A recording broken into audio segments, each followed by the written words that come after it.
Jana Vajajana Yamuna Tira Vanachari Yamuna Tira Vanachari Yamuna Tira Vanachari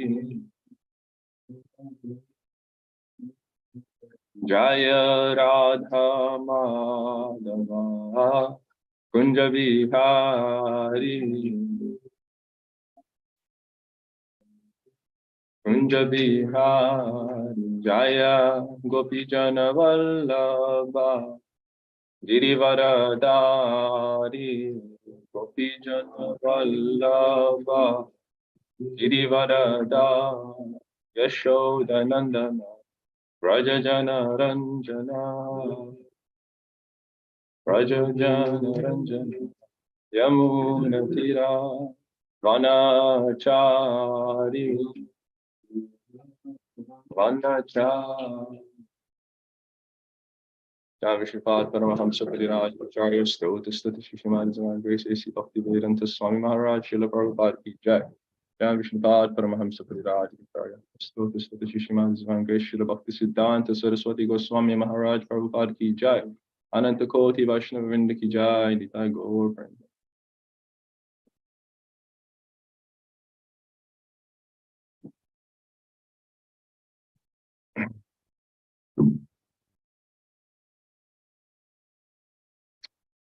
In January of 1961, one of Bhaktivedanta Swami's Delhi acquaintances had shown him an announcement for the Congress for Cultivating Human Spirit, a convention to be held in Tokyo, May 10th to the 20th. The theme was World Peace through Cultivating Human Spirit. International participants were invited. As soon as Bhaktivedanta Swami had seen it, he had wanted to go. Although his main interest had always been the US. If Japan presented itself first, why not? And their invitation was in English. If they accepted his reservation, they would pay for his board and lodging at the convention hotel, although he would have to pay his own travel expenses. Bhaktivedanta Swami wrote to the sponsors, the International Foundation for Cultural Harmony, and proposed a speech. How should one cultivate human spirit? Secretary General of the Foundation, Mr. Toshihiro Nakano, wrote back to him at Keishigat expressing his high regard, both for Indian spiritual culture and for his proposed presentation. Mr. Nakano also enclosed an official certificate, as he had requested, stating that Bhaktivedanta Swami was a bona fide visitor to the convention whose expenses in Japan would be paid. They requested, to whom it may concern, that his passport and visa be granted in time for his May 10 arrival in Japan. Bhaktivedanta Swami then conceived a special project for the convention. The 10th canto, 20th chapter of Srimad Bhagavatam presents a description of autumn in Vrndavan. And for each seasonal phenomenon, the Bhagavatam presents a parallel teaching from the Vedas. For example, it compares the dark, cloudy evening of the rainy autumn season to the present age of Kali, when the bright stars of Vedic wisdom, the saints and scriptures, are temporarily obscured by a godless civilization. The chapter contains dozens of such examples, and Bhaktivedanta Swami proposed 50 commentaries to accompany 50 illustrations to be displayed at the convention. He began preparing the commentaries, which he entitled The Light of Bhagavat. He wrote directions from which an artist could design a painting to go with each lesson from the picture. 50 pictures and commentaries Bhaktivedanta Swami felt would make an impressive display for visitors at the convention. The convention organizers liked the idea.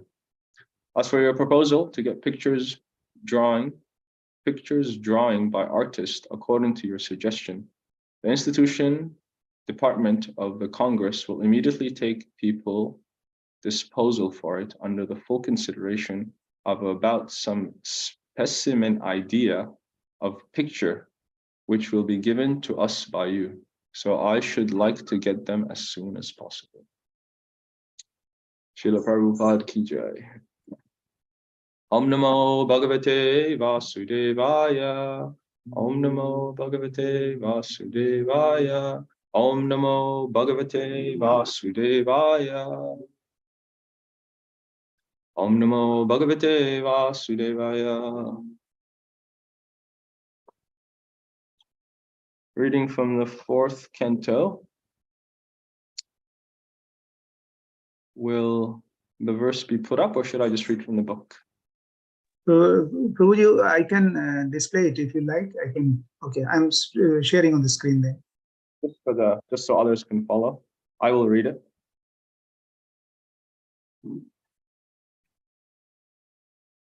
So 4th canto, chapter 23. We're starting a new chapter entitled Maharaj Prithu's Going Back Home. Text 1 to 3. Maitreya uvacha drishtvatmanam pravayasam ekada vanya atmavan atmana vardita shesha swanu sarga prajapatihi jagatas tashtushaschapi vriddho dharma brit satam nispaditeshvara desho yad artam iha jagivan atmajeshvatmajam nyasya virahad Rudatim iva prajasu vimanas veka sadaro gat tapovanam. Word for word. Maitreya uvacha, the sage Maitreya continued to speak. Virishtva, after seeing. Atmanam, of the body. Pravayasam, old age. Ekada, once upon a time. Vainya, King Prithu. Atmavan, fully conversant in spiritual education. Atmana, by oneself. Vardita, increased. Ashesha, unlimitedly. Swa anusarga, creation of material opulences. Prajapati, a protector of citizens. Jagata, moving. Tas tu sha, not moving. Cha, also. Api, certainly. Vrittida, one who gives pensions. Dharma Brit, one who observes the religious principles. Satam, of the devotees. Nispadita, fully executed. Ishvara, of the Supreme Personality of Godhead. Adesha, order. Yat artam, in coordination with him. Iha, in this world. Jagivan, performed. Atmajeshu, unto his sons. Atmajam, the earth. Yasya, indicating. Virahat, out of separation. Rudatim, iva, just like lamenting. Prajasu, unto the citizens. Vimanasu, unto the aggrieved. Eka, alone. Sa, dara, with his wife. Agat, went. Tapavanam, in the forest where one can execute austerities. Translation and purport by Srila Prabhupada Ki Jai. At the last stage of his life, when Maharaj Prithu saw himself getting old, that great soul who was king of the world divided whatever opulence he had accumulated among all kinds of living entities, moving and non-moving. He arranged pensions for everyone according to religious principles. And after executing the orders of the Supreme Personality of Godhead in complete coordination with him, he dedicated his sons unto the earth, which was considered to be his daughter.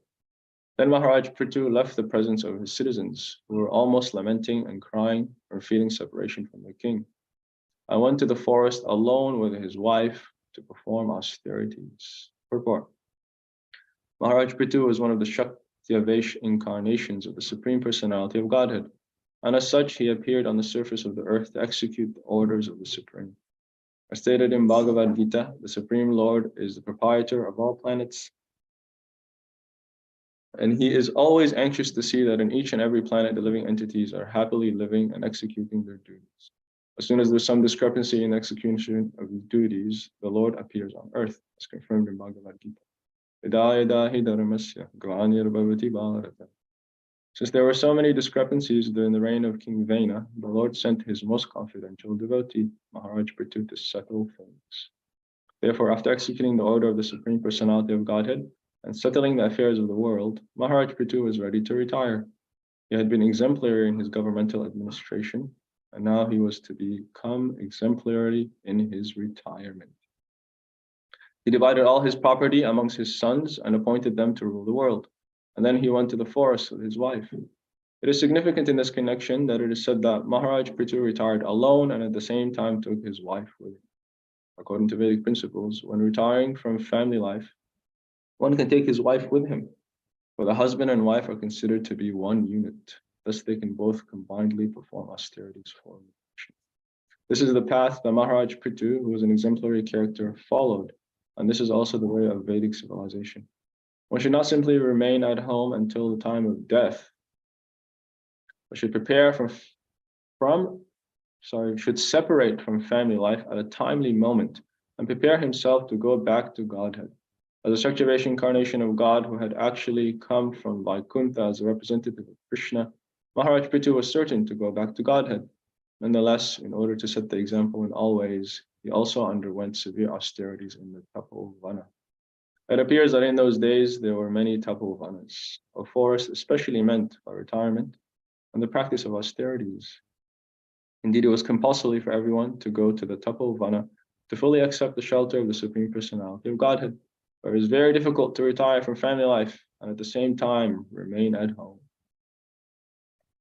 Om Jnana-timirandasya Gananjana Shalakaya Chakshuranmilitam Yena Tasmai Shri Gurave Namaha. Jai Shri Krishna Chaitanya Prabhu Nityananda Shri Advaita Gadadhar Shivasadi Gaurava. Hare Krishna, Krishna Krishna, Hare Hare, Hare Rama, Rama Rama, Hare Hare.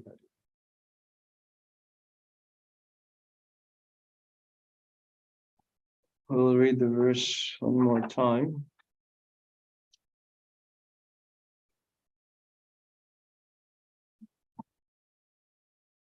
If we can find it here. Translation again. At the last stage of his life, when Maharaj Prithu saw himself getting old, that great soul who was king of the world divided whatever opulence he had accumulated amongst all kinds of living entities, moving and non-moving. He arranged pensions for everyone according to religious principles, and after executing the order of the Supreme Personality of Godhead in complete coordination with him, he dedicated his sons unto the earth, which was considered to be his daughter. Then Maharaj Prithu left the presence of his citizens, who were almost lamenting and crying or feeling separation from the king, and went to the forest alone with his wife to perform austerities. So, thank you again for having me here. I'll try to speak something with everyone's blessings for my purification and for glorifying the Lord. This new chapter we are beginning is the conclusion. Maharaj Prithu is returning back to Godhead. Prithu Maharaj, as we hear in the purport, he's a Shaktivish incarnation of the Lord. He came to perform a certain task, and that has been completed.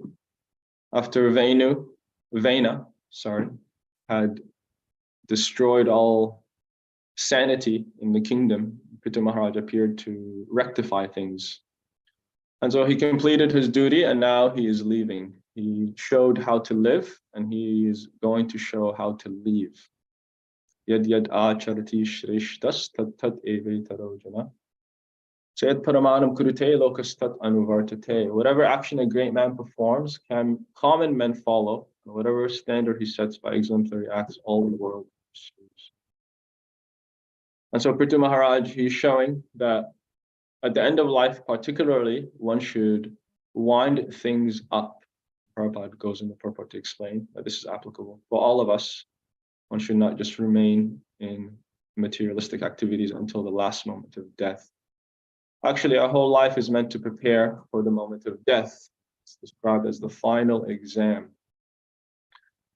In other traditions also, I grew up in an Abrahamic family, and from the age of 7, the first teaching that one gives their children in Islam is that everyone will die. And at the age of 7, one has to begin to pray. In Islam, we pray 5 times a day. And by the age of 12, if you're not praying, then you are liable to be punished so that your parents can whip you and to encourage you a little bit. Because yes, life is meant for a higher purpose. So one should know that life is temporary. I have to use it properly. And then there's some encouragement. If one cannot perform spiritual life due to love and due to duty, then sometimes fear is imposed. But in a loving way as well. It's for the ultimate benefit of the individual. And so at the age of 7, when I had a really strong impression on me that I will die, and I remembered it always. Throughout my life, I always had this impression that I'm only here temporarily. And so the Bhagavatam also says, Kumara Machred Pragyo Dharman Bhagavataniha, that from the age of 5, one should begin their spiritual life. Many people think, we meet them as well on the street, they say, I will read Bhagavad Gita, but when I am older, when I'm 50, 60, then I will read. But for now, I am not ready yet. So yes, that is true, particularly in old age. Spiritual life is very important. An intelligent person, when old age arrives, they apply spiritual culture even more seriously. But if one can understand that actually I can die at any moment, then they will take every moment seriously, not just the last moments of life. So yes, it's commendable that at the old age a person begins, but better begin when you are younger. Prabhupada also says that from the time of understanding its importance, one should begin cultivation of spiritual life. Bhagavad Gita. So because life is a test, one example is like different students, they study in different ways. So those who are not very serious, they don't care at all, they don't study at all. And when they go to the test, they just fail miserably. So those are like the materialists who just live a materialistic life until the last moment of death, they're attached. When death comes, they fail miserably. And then there are those who take to spiritual life in old age. And you can compare them to those students who cram for the exam. The last moments, the night before, they begin to study. And they have some chance, better than nothing, but it might be very difficult and they may not pass with flying colors, as they say. And then there are those who, from the very beginning of their enrollment in the course, they begin to study. And those are compared to the devotees and those who take spiritual life seriously from the very beginning. And so for them, for the devotees who began ideally at the age of 5 or from the time of understanding its importance, but then at the time of death, they are not subject to fear, to lamentation, to repeated birth and death, and they pass with flying colors. Death is very fearful. It's sometimes described as a rat being carried in the mouth of a of a cat. So when the rat is in the mouth of a cat, it's feeling so much danger, so much fear, anxiety, destruction. But when that same mouth of the cat is carrying a kitten, that kitten feels love, feels security, feels shelter. So for a devotee, when death arrives, who is Krishna himself, Mrityu Sarva Haraschaham, then the devotee actually feels Krishna's loving embrace. They have no difficulty those last moments of death. And so if one can, they should begin early. But if they can't, as we're hearing here, then the Vedas say, Panchasodvam Vanam Vrajet. When the age of 50 arrives, then one should retire. And one should go to the Tapovana, the forest, to perform austerities. Now for the devotee, we don't go to the forest. And even if you tried, it's not going to work out so well. So therefore, the recommendation is that we go to Vrndavan or Mayapur. Srila Prabhupada, when he built the Krishna Balaram Mandir, was beginning to build the temple in Mayapur. He said, I'm making these places so all of my devotees in the West, they can come take shelter here, and particularly the last moments of life, they can retire here. Now, in following purports from this one, we'll hear Srila Prabhupada describe how for the devotee, actually, they can just go to the temple. They can just move into the temple. And that is even better. It's transcendental to even going to the forest. We have a wonderful devotee in New Varshan, Madhu Mangal Prabhu. So I was speaking with him, and he told me he was working a very good job. He had these contracts where he was making so much money. But then he was getting older, and he one day just had a realization: I cannot buy a ticket back to Godhead. So I have to give this all up. So he gave up his business, gave up everything, and moved to New Varshan. And now he's living happily, serving the Lord with devotion. And so most people, when they retire, people look forward to retirement. But when they retire, they don't perform tapas. They actually retire with the intention of increasing sense enjoyment. Now I don't have to work anymore. Now I will just enjoy. And they do so many frivolous things after they retire, like play bingo. I don't know if it's a big here, but in North America, it was famous that old people will play or gamble this game called bingo. Oh, they pull the slot machines. They're just trying to find stuff to occupy the time. Knitting and golf was the famous pastime where Prabhupada was driving past a golf course, and he saw all these old people playing, and he's never seen such a thing before. So he asked the devotee with him, what's going on here? So the devotee said, oh, Prabhupada, this is a sport. It's called golf. They have this vast land, and they hit a ball with a stick into a hole. So Prabhupada, he began to cry, to shed tears. And the devotee told him, Prabhupada, usually people play this in old age. So Prabhupada, he cried and he said, just see how sad this is. In old age, when they should be preparing for death, for the next life, they are hitting a ball with a stick into a hole. What use of time? Good use of time. So if one spends their last days of life like this, then they die pathetically. Instead of giving up sense gratification, they increase sense gratification. And actually, when one is old and lusty, it's like the worst combination ever. I met this one lady on book distribution once. I was doing books in front of this cafe, and she was sitting inside, and she was watching me from the window. So I just kept on doing my thing, but I realized she was paying attention.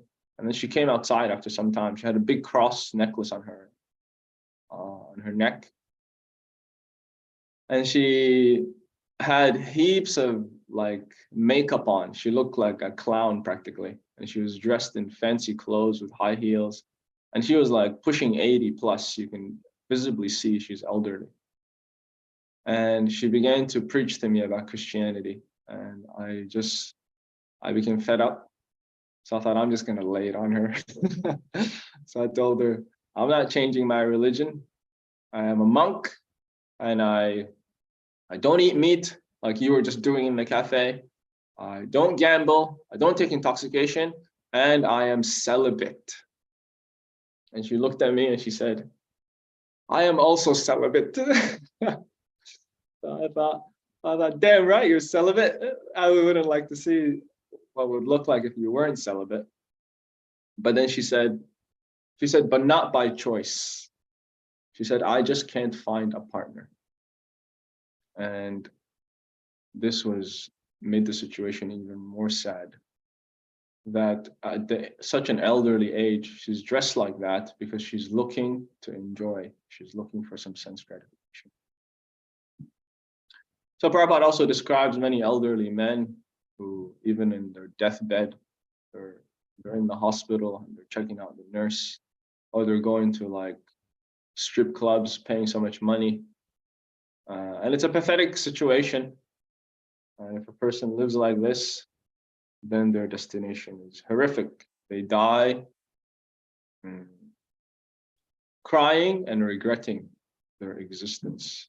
There's a book written by a lady who was working with dying people, and she would interview them at the time of death, asking, what are their top regrets? And people had so many regrets. They were lamenting how I did not enjoy, how I needed to enjoy more, how I should have done like this, I should have done like that. So they are crying hot tears, tears of sadness. The devotee, if one lives a proper life, they may also have regrets, but their tears are cold tears. They're crying for Krishna. Hari Hari Vipale, Janama Goinainu, Manusha Janma Poi, Radha Krishna Nabajiya. I wasted my human form of life. I did not worship Shishi Radha. They pray like this in humility and in eagerness, as Madhurya Puri was also praying. Ayidina Dayadranata He, Maturanata Kadava Lokyase, Hridayam Twada Lokakata Ram, Daita Brahmyati Kim Karom Yaham. O my Lord, O Master of Mathura, when shall I see you again? Not seeing you, my agitated heart has become unsteady. O Lord, what shall I do now? So he was already in Mathura. Srila Madhurya Puri was from the spiritual world. It was a desire tree manifested to assist and implant the conjugal rasa within this material world. But he was praying like this in his humility. Mahaprabhu also was praying.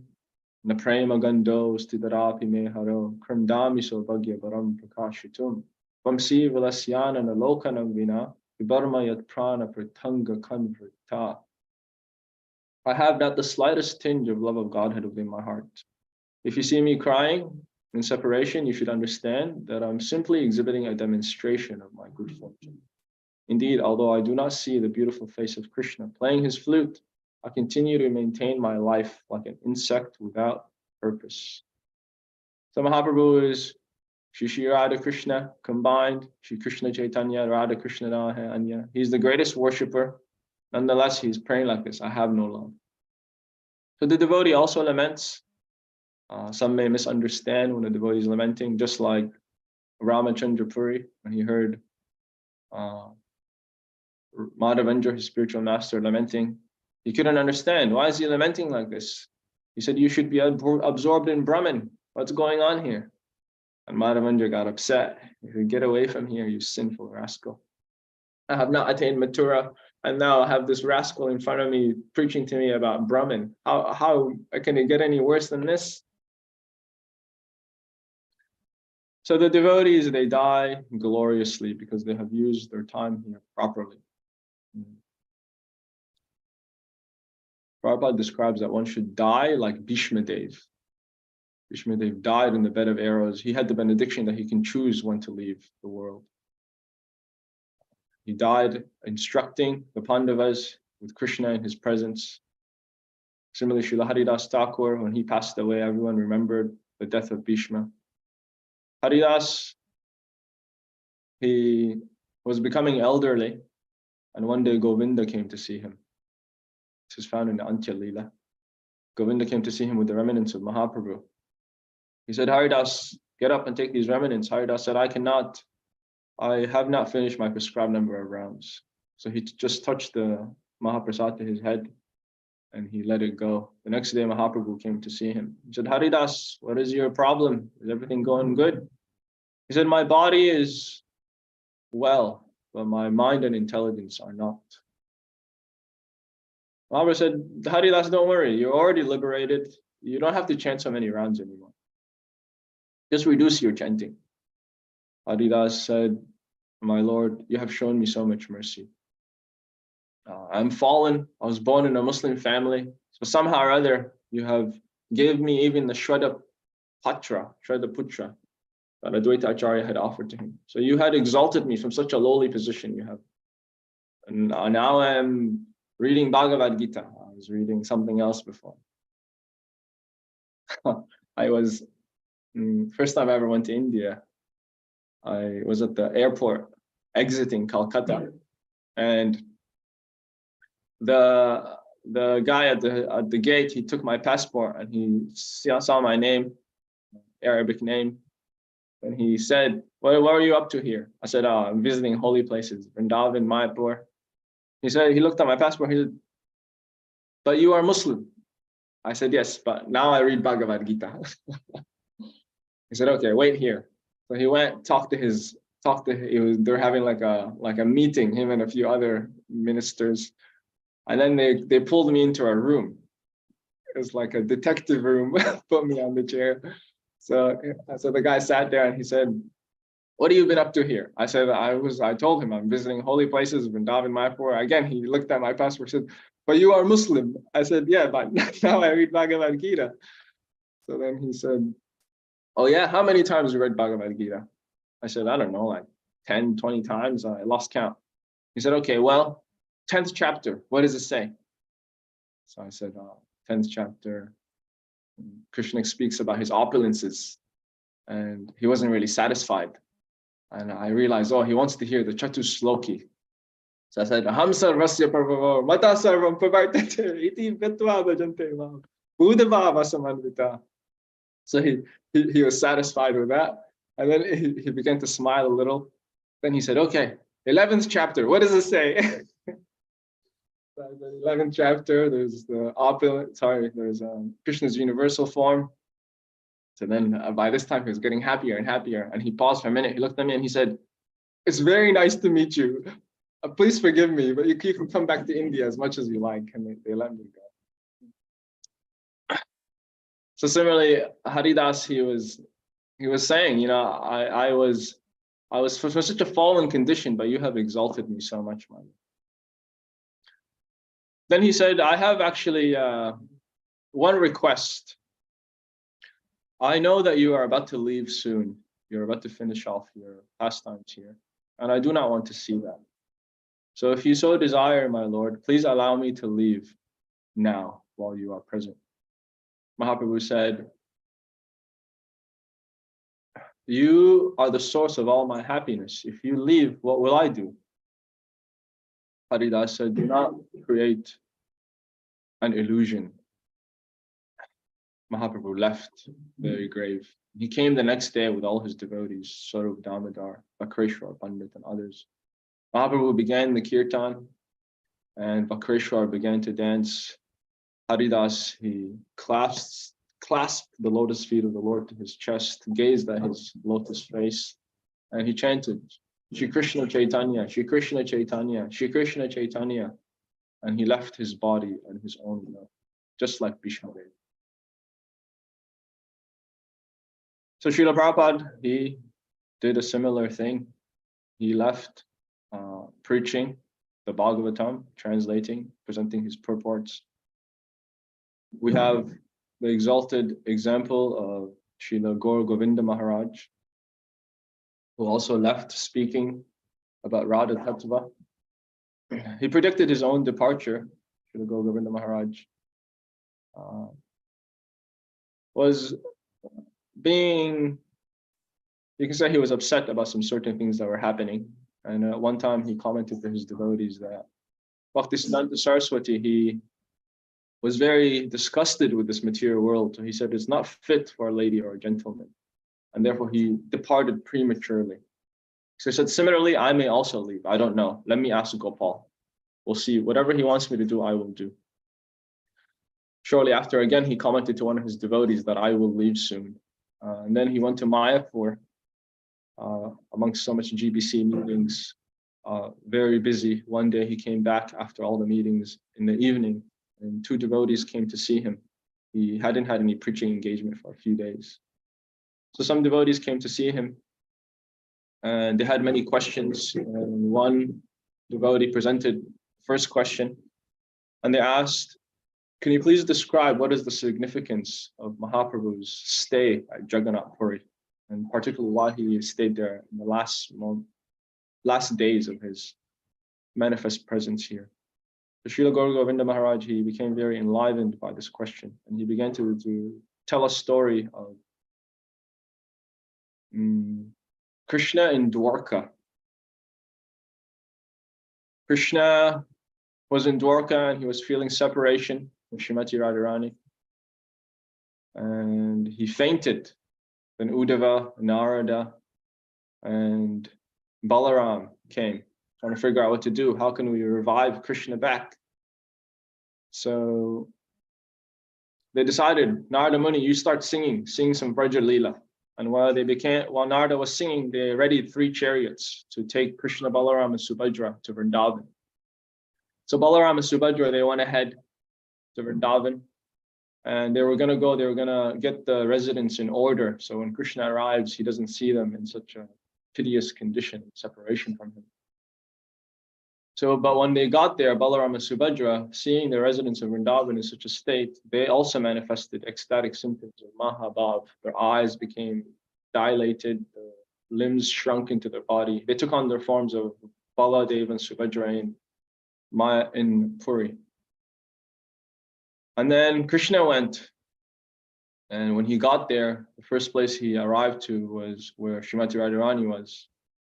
And he got off his chariot, and as soon as he saw Srimati Radharani, almost in a dying condition, he also manifested Mahabhav. His eyes became dilated, limbs shrunk in. He took on his form of Jagannath. And he fainted, and Srimati Radharani, the scent of Krishna entered her nostrils, and she came back to life. And so as Gaur Govinda Maharaj was telling the story, he was beginning to breathe heavily. He was becoming unaware of everything around him. His consciousness became totally absorbed, aloof from the external world. And then he realized his breathing, he's not able to tell the whole pastime, so he just condensed the rest of it. He said Lalita and Vishaka were there. Radharani instructed them how to revive Krishna. And he completed the pastime very quickly. And then he told the devotees, okay, I cannot speak anymore, please go. And as soon as they left, he stood up. He unbuttoned his kurta, and he took a deep breath and slowly laid down on the bed. And he, as the devotees said, do kirtan, do kirtan. And as he held on to the picture of his childhood deity, Gopal, he chanted, Gopal, and he left, just like that. So the idea is that devotees, they live in an extraordinary way. Srila Bhakti Tirtha Maharaj is a wonderful example, who even I was watching some time ago, the last lecture he ever gave before departing this world. And he, according to his position, one would not be even able to move or speak. The cancer was eating his body, his leg, his back, his shoulder was about to basically fall off. But he was sitting there on the chair, and he was glowing. He was singing, he was crying, he was laughing, he was joking. And he said at the last moment of his life, it doesn't get any better than this. It doesn't get any better than this. And he always said that I want to die on the battlefield preaching. Funny, in that lecture, he said, this is the last lecture I'll ever give. So from now on, I will not be able to see any of the devotees. Only persons who will see me are my caretakers, and also Srila Radhanath Maharaj can see me. He'll be playing a special role as my caretaker. So he said, but you can still cook for me. All the devotees can cook for me. So you can still bring the pizza and the ice cream. And he was joking around like this. He said, you can bring the pizza and ice cream, and then you'll come in the room, and I'll be passed away. I'll have like ice cream on one side and pizza on one side of my face. And you'll say, oh, looks like Maharaj died on the battlefield. So he was such in a loving, joyful mood. Nobody would be able to tell. And this is the exalted position of a devotee leaving their body. So we have to be able to come to this platform, we have to always remember death. Generally, people don't want to remember death. It's the last topic people want to speak about. But Srila Bhaktisiddhanta Saraswati, he used to say that one should remember 2 things, the holy name and death. These things one should never forget.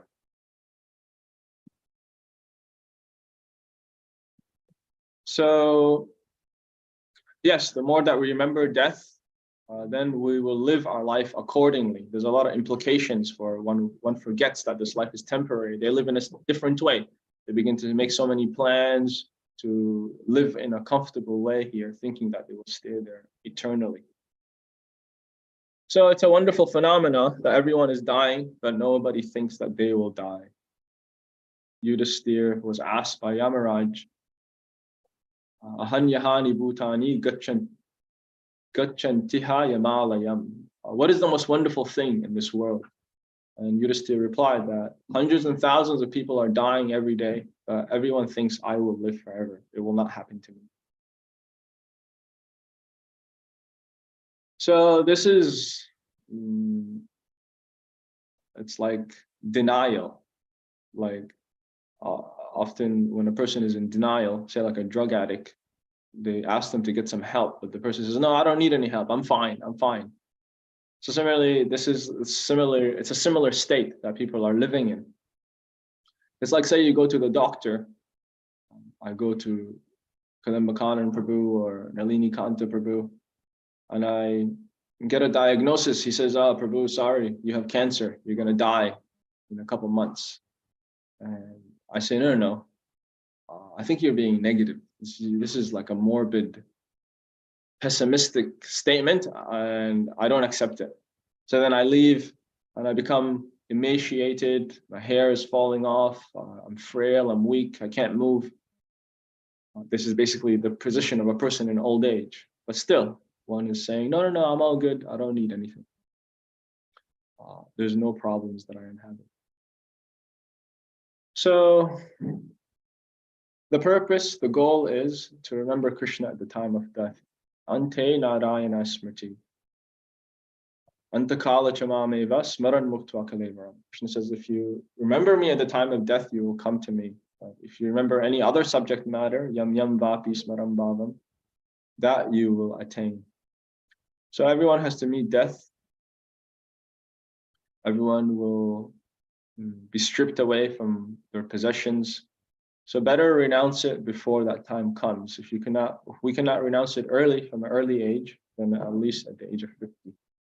So Prithu Maharaj is setting that example of surrendering to Krishna.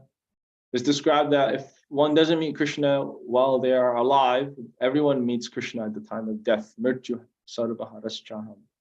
So if we do not pay obeisances to Krishna now, at the end of life, we will all pay obeisances in the form of dead bodies. Everyone will pay dandavats, falling flat on the ground. So better give it up now, better surrender to Krishna now and get the ultimate benefit. Srila Prabhupada used to tell this story of a merchant, a spice merchant, who would park his cart in front of the temple, and all his spices were piled up in little hills. And so the devotees will come out every day and will say, please give us some spices, we'll use them for the worship of the Lord. And the merchant will say, no, if you want anything from me, you have to buy it. I'm not giving anything to your temple. I'm not giving anything to Krishna. And every day they will come like this, give this to Krishna, it belongs to him.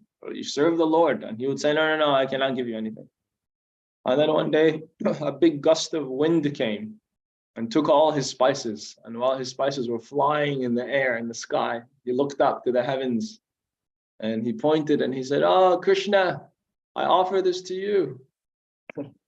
As if Krishna in the sky is going to take everything and accept his offering.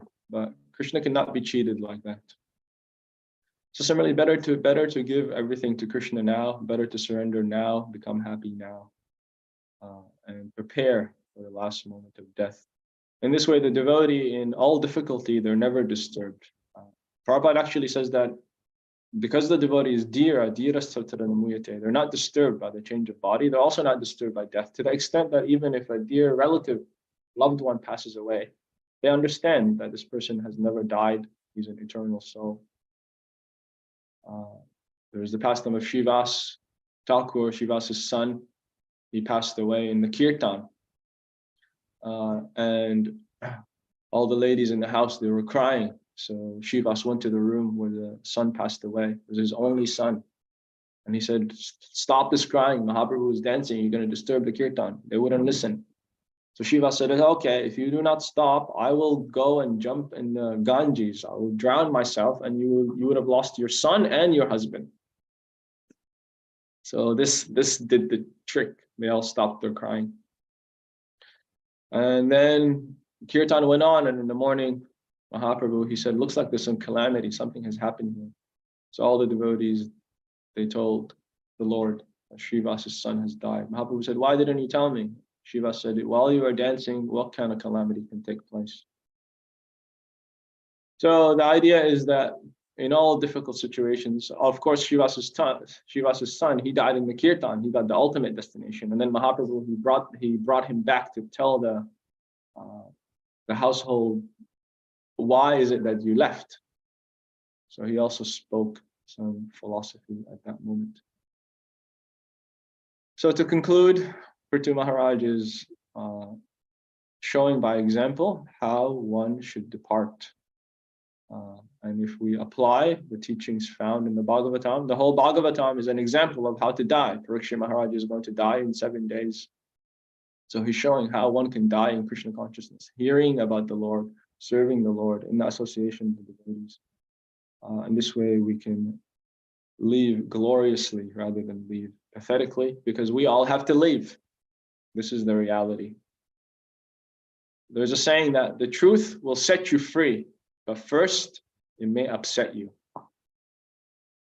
So people don't want to hear about death, but it's a reality. And when we hear about it properly, instead of being discouraged, we'll become encouraged to lose our life properly.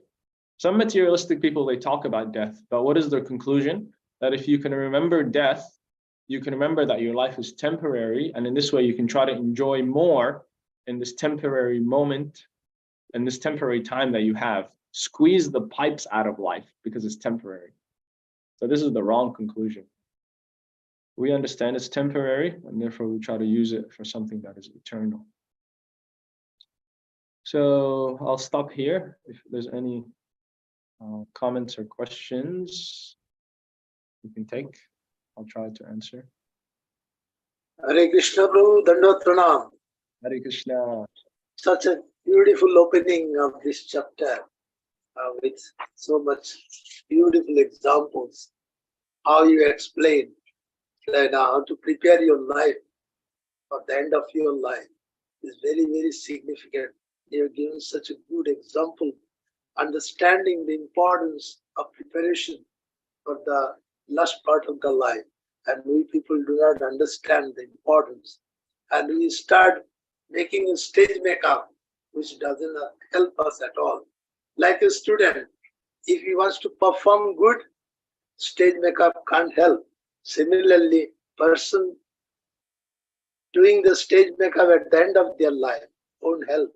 So that they need, the person should be getting ready from the early stage so that you have a disciplined life and you have a target to remember Krishna, possibly at the time of death. So stage makeup won't work, and you have given so many examples how it works, and it really shows us that the real way of making our preparation for the end of the life.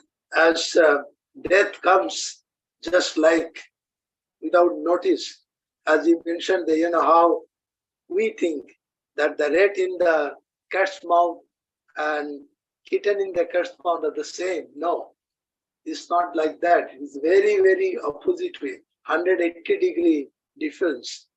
As you mentioned, cat in the cat's mouth is the significance of death. And where is kitten in the cat's mouth is a pleasure. So both things are completely opposite.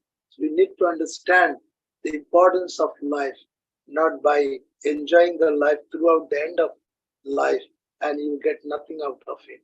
As you give an example how this old people in this Western style, they play golf at the end of their life to enjoy the end of their life. But as Prabhupada mentioned, it doesn't help. Because whatever you expressed during the life, it won't help you to go back to Godhead. So better prepare at the early stage and don't make any stage makeup. So only by remembering holy name and death, so that will make you very, very conscious about the end of life. And that way you may able to get the end of life so that you can reach Krishna by the mercy of the Lord. Thank you so much. Hare Krishna. Anyone else would like to contribute or ask something? Hare Krishna Prabhu, Dandavat Pranam, Hare Krishna. Hare- Thank you very much for the very nice class, and particularly the importance of death in everyone's life, because it is sure to happen, but most of the people often forget it, and we like to forget also. That is the lesson we learn from this material world. But it is the most surest thing in this life. Whenever one is born, the death is sure to happen. And Jatashri Dhruva Mittu, the Mittu is certain, but we never prepare for it. And that's why the problems of we cannot face we cannot use this life or prepare without preparing, without being prepared for that. And we lead a life which is not desirable, in other words. And you have given a very nice example of Vridas Thakur. In a similar way, because he was remembering the Lord all the time. Through his Harinam Mahamantra, the Lord was present in his deathbed. In a similar way, in the life of Vishwa Prapitamaha, he was remembering Krishna, and Krishna was beside him at the time of his death. And another thing you have very nicely pointed out, the 8.5 and 8.6 of Bhagavad Gita, where it is told, whatever we think at the time of death, and that is the ultimate destination for us in our next, that is the template for our next life. If we remember the Lord, as it says, that is 8.5, it is told that if we remember the Lord, we will reach to the abode of the Lord. But if we think anything otherwise, then we'll have that. We should not forget the lesson from the life of Bharat Maharaj, who was so advanced in his life, but still for a mistake at the last moment, he had to take another life. So the conclusion, as Bhagavad Gita has told in the next verse, that is 8.7, that Tasmat Sarveshu Kaleshu Mamanusmara Vidhacha Mayur Pitamano Buddhir Mamego Shasha Samsa. The Lord is assuring us that if we always remember him, and we will definitely go to him if we remember through our activities, and one who is always thinking of the Lord will never have any other destination other than the abode of the Lord.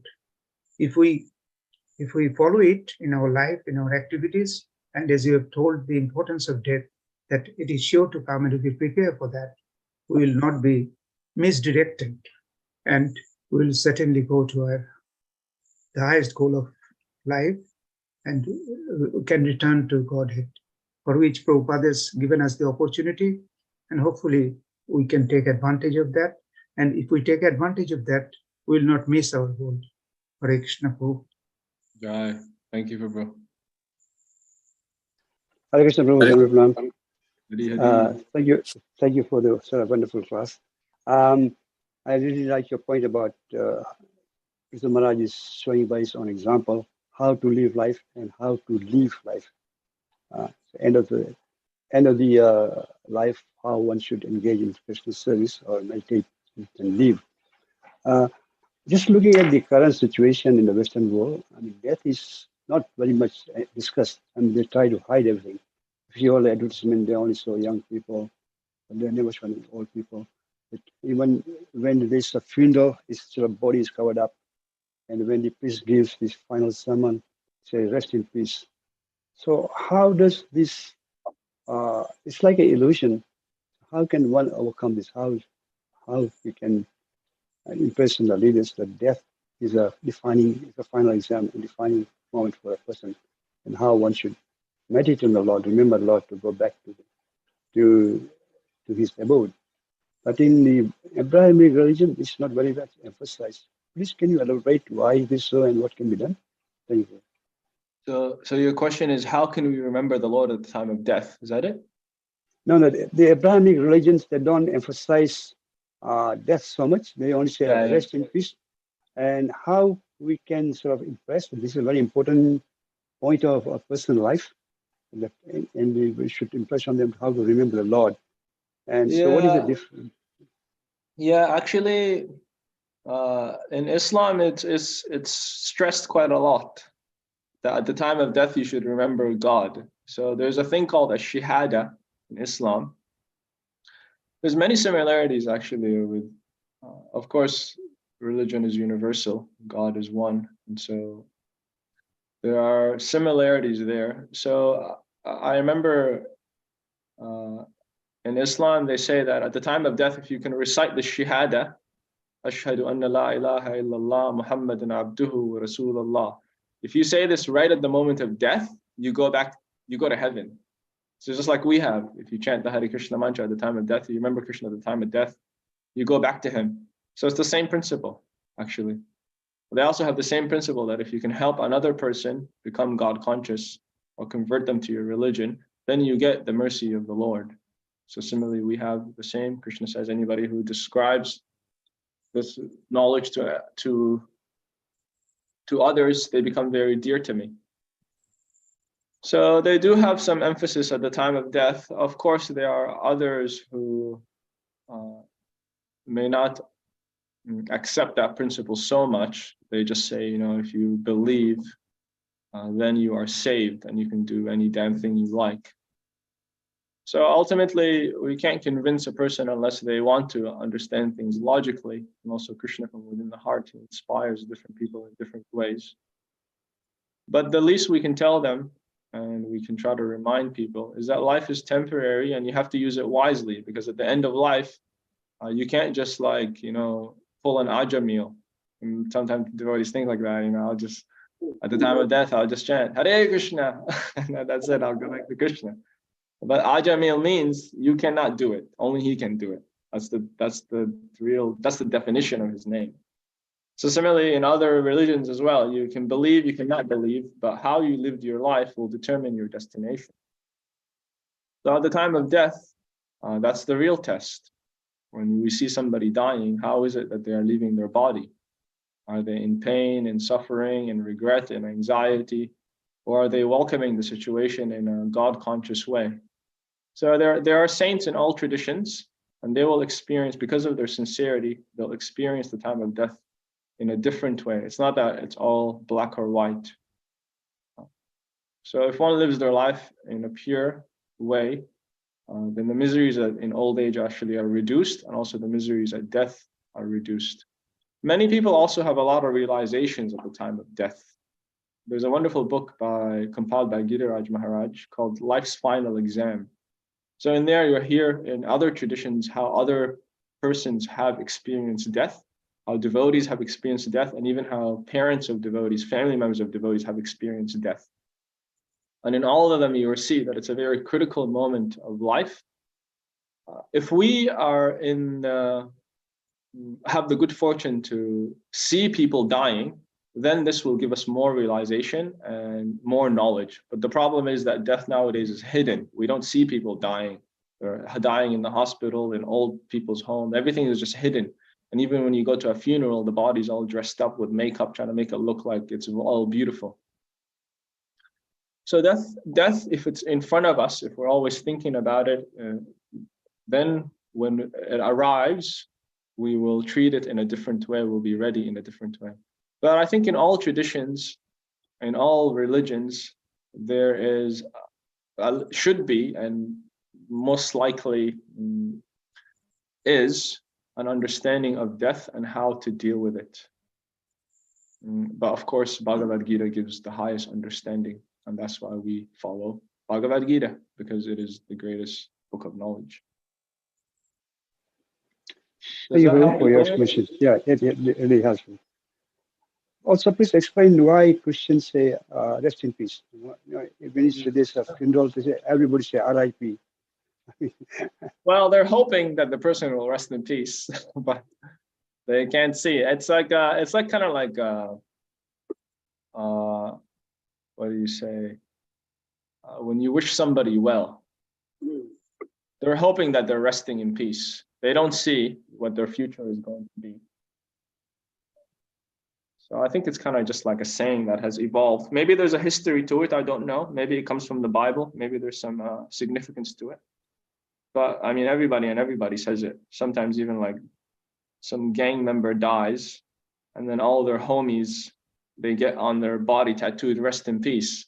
But the guy was such a big criminal, He like committed murder and sold drugs and stole, and he's committed so much sinful activity that there's no way he's going to rest in peace.